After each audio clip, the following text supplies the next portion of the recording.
point. I know how difficult it is to get here, and I applaud you for making a national championship a reality. And hopefully it'll happen this weekend. For some of you it will. But you're here. Unlike a lot of the competitors that had to stay at home because of you. We like that, don't we?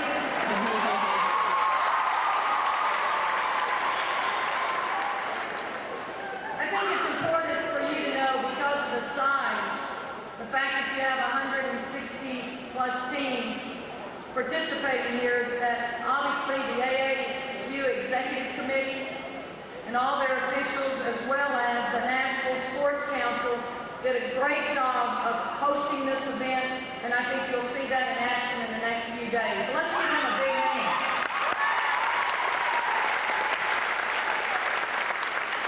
I want to thank Coach Brown for bringing me a red and white basketball. Thank you. Now, I don't know if all of you saw this, if you watched the team from Georgia march in and throw out basketballs, but there's one young man sitting right up here in section C1. Did you see that? He got hit in the nose and did not catch the ball. So young man, if you'll see me after I speak, you can have this basketball, okay?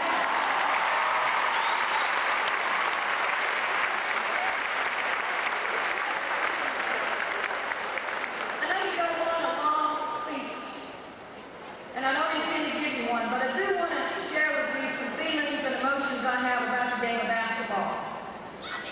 I will tell you right off, it's, number one, it's a game that I have a tremendous passion for.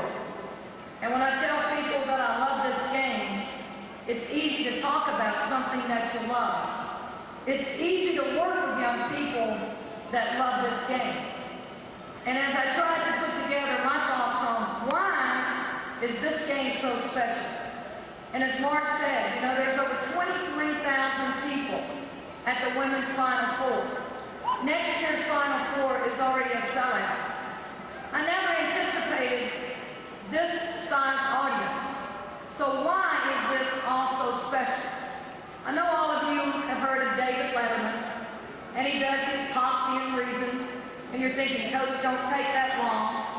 I won't take very long, but I will tell you that number 10, and we'll go down, people. Basketball is a team sport. I love people. I love working with young players that have to learn to work with other people. I like seeing the parents, the coaches, and the athletes try and work together. And sometimes that's a real challenge, folks. We know that, right? But at any rate, it gives us all an opportunity to develop relationships. Number 9, I mentioned it's a team sport. And I think the important thing about that is that we learn to be unselfish. In the year of 1984, I had a chance to coach our women's Olympic team in Los Angeles. And I want you to listen to this, young ladies, because that team was comprised of the very best talent throughout the country. And I didn't think we had enough basketballs to go around. Because guess what everyone on that team wanted to do? What do you think? Shoot the ball. So immediately we had to identify the fact that if we would be unselfish and we would work together, we had a chance to win a gold medal for the first time in the history of our sport. It was neat to watch 7 people sit on the bench when the game started and cheer for the other 5. It was great to see when the game was tight or when the game ended that 7 people cheered for the 5 on the court. You can tell an awful lot about a basketball team and their unselfish play by watching their bench. This year was a great year for our program in many, many ways, but one thing that stood out in my mind when we went for a national championship and won that day in Charlotte, the most impressive statistic of all, and the statistic that told the story, is that we had 21 1 assist. Number 8, you have to learn to handle your role, whatever it might be. I have a young lady right now that I'm extremely proud of that's playing in Atlanta. The opening ceremonies tonight, obviously, very exciting time. But this young lady, Nikki McCrae, was a 2-time All-American at the University of Tennessee. And yet when she made the Olympic team and they started participating, she came home, she came by my office, and I said, "Nikki, how are you doing?" She said, I'm not doing very well." I said, "What's the problem?" And she goes, "Well, I'm not doing well. I'm not getting to play." And I said, "What's your record?" They were like 26-0. And I said, "Let me tell you something, young lady. Every night you get on your knees and you thank God you're an Olympian. Don't forget that. You're a part of an Olympic team." I said, "And understand your role. Whatever your role might be. This week, whatever your role is, accept it. You may not like it, but have the attitude where it's not going to affect the rest of your team." So I saw Nikki sometime later. I said, "Nikki, how you doing?" She said, "Coach, I'm doing great." I said, "What's your record?" She said, "We're 42-0. And I said, "How are you handling your role?" She said, "Well, after we talked, I relaxed. I'm actually in the starting lineup, and I was MVP of our last game." So handle your role so the team will not suffer. Number 7, I think, is important that we all understand responsibility and accountability on our team. This past year, we had a team that I felt like was a young team to some extent with a senior backcourt. We had a young lady come in from Astoria, New York, Chrysler King, so you ladies know her. A young lady named Shaniqua Holzclaw, who was extremely gifted, but she was a freshman. And she wasn't sure about her role. And when we played in one particular game against UConn, it was a great matchup in front of a large crowd, a game that went to the wire, and I noticed in the last few minutes of the game, Shaniqua never touched the ball. And after that game, we went back and we watched our tape, and I had the players write down and evaluate themselves. And what Shaniqua wrote down was, "Coach, I realized in the closing minutes of that game that I basically hid, and I'll never hide again." And some 2 weeks later, when we played against Vanderbilt, and it was a game that went to the wire, Michelle and Annie had a particularly good game. Shaniqua comes running up to me, grabs my jacket, and says, "Give me the basketball." I like that attitude. She accepted responsibility. She became accountable. Number 6 is you learn the value of hard work. And the young lady that's going to say a few words to you exemplifies that as well as any player I've ever coached. I put Michelle Marciniak and Nikki McCrae in much the same category in terms of work ethic. As a matter of fact, this young lady's had a chance to play on a lot of U.S. teams. And she's asked me at times, "Coach, you think I ought to play or you think I ought to work on my game?"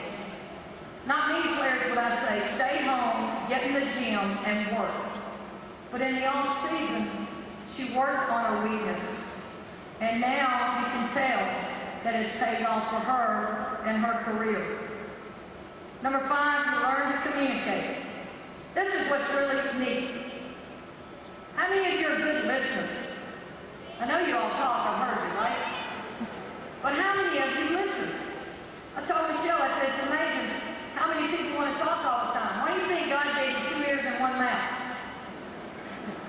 You're supposed to listen more than you talk. In working with a coach, you learn to communicate. In working with a team, you learn to communicate. I had an unbelievable experience happen to me in 1980.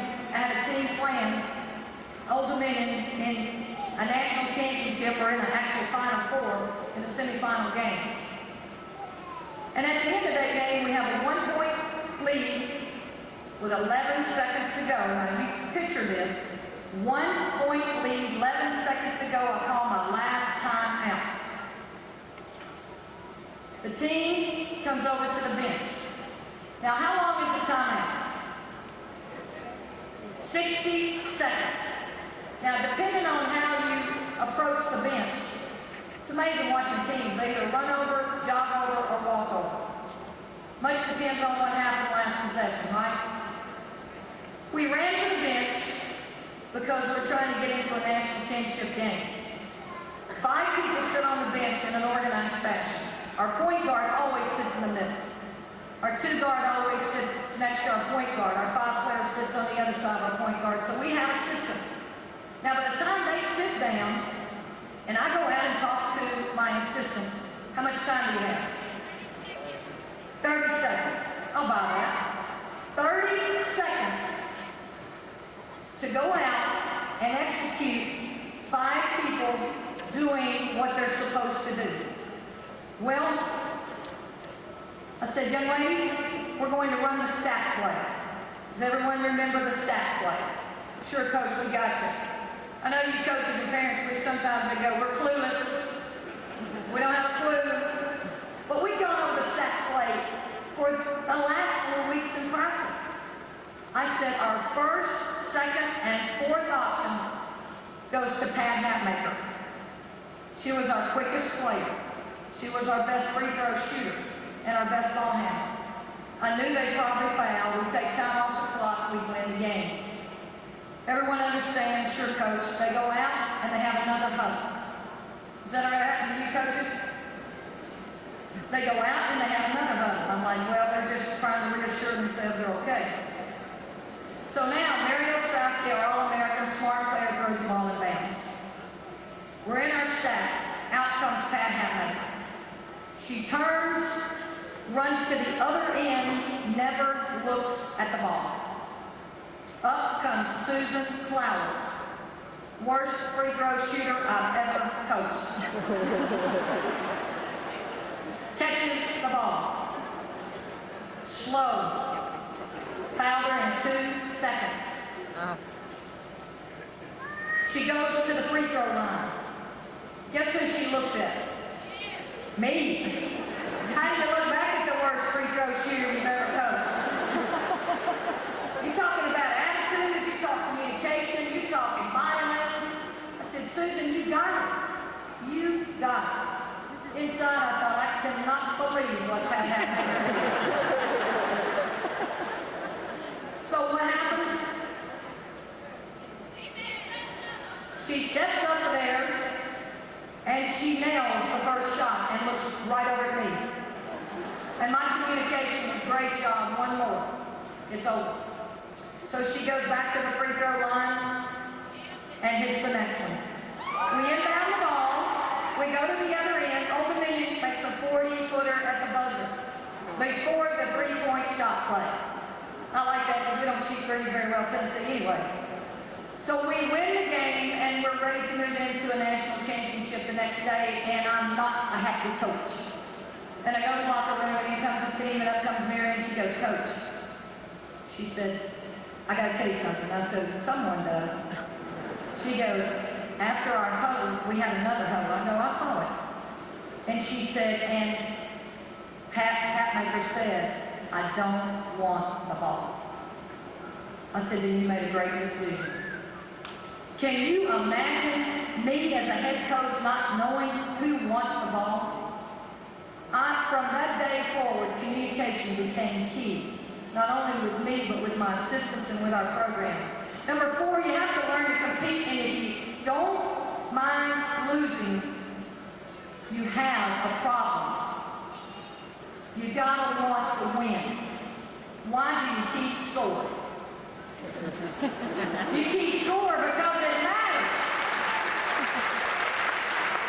I keep scoring in everything I play, and some of you are in our camp, you go, why did you keep scoring at camp? I go, well, I don't want camp to be competition first and learning second. I want it to be a learning environment, but I will tell you, competition helps develop life skills. The game of basketball helps to develop life skills. And that brings up my 3rd point. You have to learn to handle success and failure. I admire Michelle in a lot of ways. Number 1, because a year ago, she had gold. She had a dream. She wanted to win a national championship. And we failed to do that. And yet, she took that situation and she learned from it. And this year, she, as our team leader, put us in a position to handle the failure and achieve success. But how she's handled it, I'm amazed at seeing players that have an attitude where they think they're good. And it's okay to think you're good as long as you have a positive attitude. If you're someone like Michelle, then you give back. You understand how to handle success and how to handle failure. Number 2 is you learn a lot of discipline through the game of basketball. You learn to be on time. You learn to discipline yourself in the off-season. You must have a player's mentality to have discipline. You learn to tune out other people. You learn to tune out other distractions. I told our players this year, you have to always have a player's mentality. I want to tell all of you this weekend, there'll be 2 champions, right? The team that wins must have great focus and have a player's mentality. You can't be concerned about reading the bracket and what everyone says about the bracket. You can't be concerned about listening to your parents and not your coaches. You can't be concerned about reading the newspaper. You keep a player's mentality and you think about the philosophy of your team and what your job is, and you've got a shot at winning a championship. And last of all, not only do we develop great life skills, but we get an education. And folks, that's what it's all about. We're teaching young people on the basketball court and in the classroom. So I want to end with something that a coach shared with me. He was an Olympic coach, Coach Donahue from Canada, coached the men's team.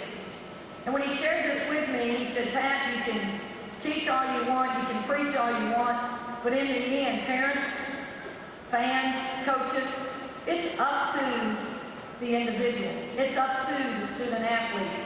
So I'll leave you with this. You can love me, but only I can make me happy. You can teach me. You can teach me all you want to, coach, but only I can do the learning. Mom, Dad, you can lead me. You can take my hand and lead me, but only I can walk the path. You can promote me, but I have to succeed. You can coach me, you can tell me everything there is about the game to know. But I have to go out and win that game. You can pity me, but I have to bear the sorrow. For the gift of love is not the food that feeds me. It's the sunshine that nourishes what I must finally harvest for myself. So players with a player mentality, listen. Mom, Dad, grandparents, fans, coaches, if you love me, if you really, really love me, don't just sing me your song. Teach me to sing, for when I am alone, I will need the melody.